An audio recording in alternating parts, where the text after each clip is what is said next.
Margaret and John had been married for 42 years. That's a long time by anyone's standards.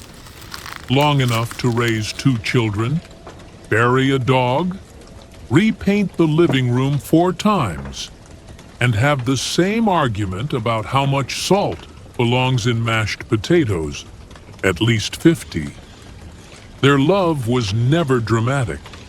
It wasn't the kind that swept people off their feet or inspired handwritten sonnets.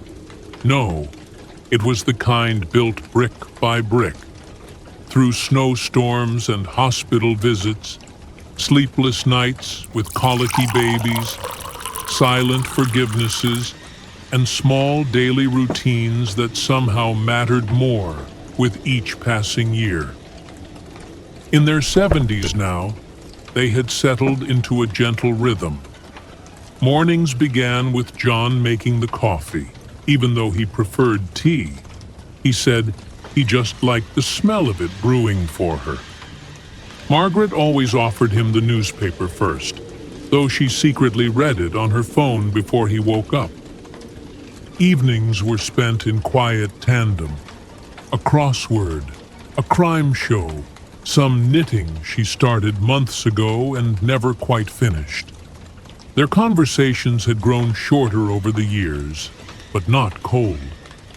They'd become a language of glances, of subtle nods, of shared memories that didn't need retelling. When a certain song played on the radio, Margaret would smile faintly, and John would reach over, give her hand a little squeeze, like they both remembered dancing to it in their old kitchen, barefoot and 25.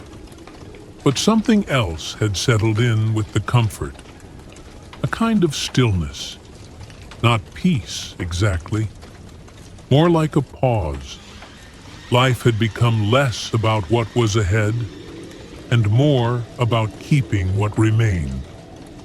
Sometimes Margaret caught herself wondering if this was all there was left, not in a bitter way, just curiously.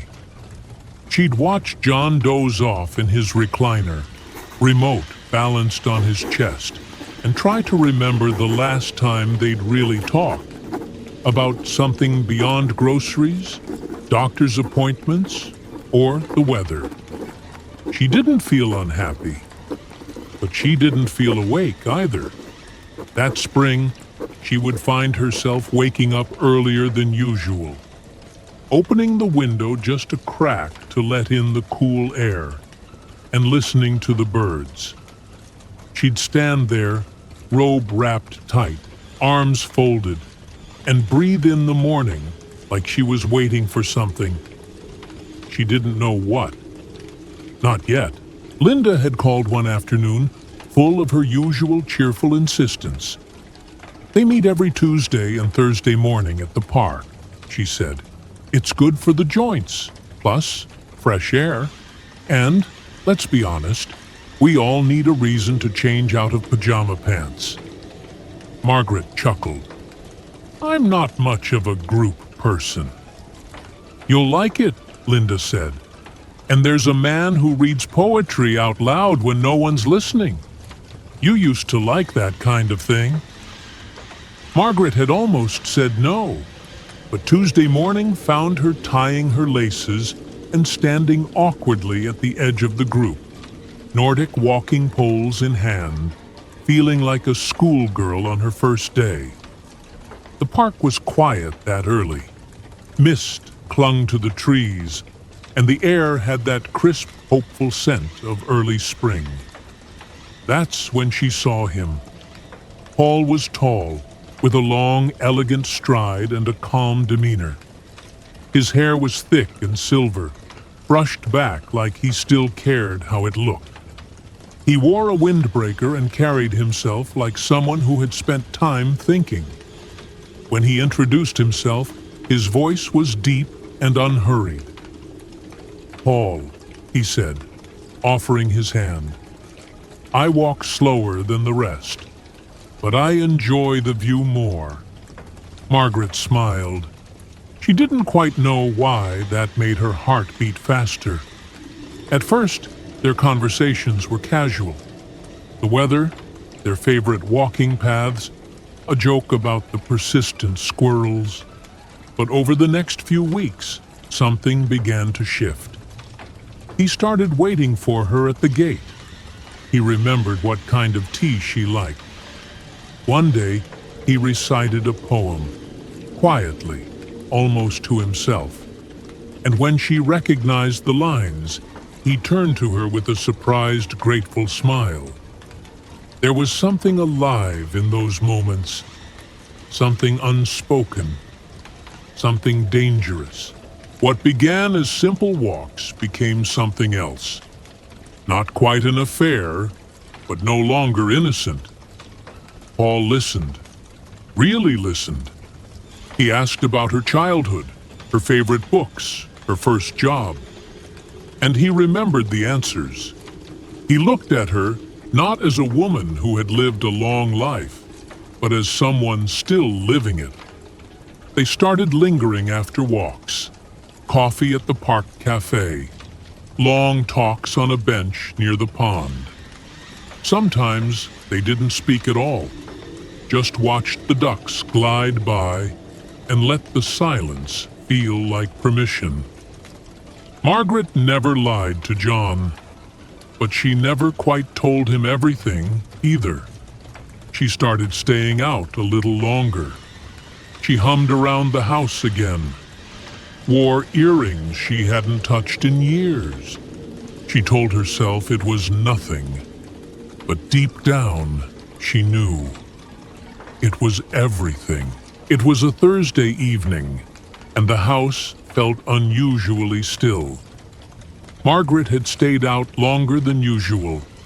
The sun had already dipped behind the trees by the time she walked through the front door, her cheeks rosy from the cool air, her steps unusually light. She smelled faintly of coffee and wood smoke. Her scarf was tucked neatly into her coat, and her eyes were bright, almost young again. John was sitting in his usual chair, the television remote untouched beside him. The lamp cast a soft yellow pool of light across the room, catching the edges of his reading glasses and the cover of the book he hadn't turned a page in for the last hour. She hesitated in the hallway, just for a second, then stepped in. "You're late," he said, not unkindly, just plainly. Margaret started to explain, something about how Linda had brought pastries, how the group had stayed to chat, but the words felt flimsy in her mouth. So she said nothing. She set her keys in the bowl by the door and unwrapped her scarf with careful fingers. John looked at her then, really looked, and something in his expression changed. A softness gave way to something quieter, tired maybe, or just hollow. "You're not just walking with the group anymore," he said. His voice was even, almost gentle. "You're walking with someone." Margaret stood very still. He didn't raise his voice, didn't ask for names. He didn't need to. "I see it," he continued. "The way you come home. You move different. You laugh more. You're not here even when you are." She opened her mouth to respond, but the words caught in her throat. How could she explain something she wasn't sure she even understood herself? "I didn't mean for it to happen," she said finally, barely above a whisper. John nodded slowly, as if he already knew, as if he'd known for a while. "I don't blame you," he said. "Not really. I know I've gone quiet over the years. I know I've made it easy to forget what we used to be." His hands rested in his lap, folded one over the other. Old hands, familiar hands. She remembered those hands holding her on the day their daughter was born, fixing the sink. holding hers through chemo, steadying her when her mother died. "I guess I thought we were okay," he said. "Maybe we were just comfortable." Margaret felt her eyes sting. Her throat tightened. She wanted to speak, but what was there to say? That she still loved him? She did. But also, she had let herself drift, hadn't she?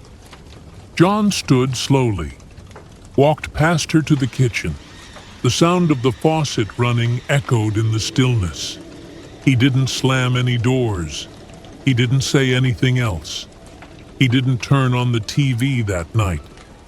The silence between them had weight now, and Margaret sat in it, blinking back tears, wondering when exactly the distance had begun, and whether it could still be crossed.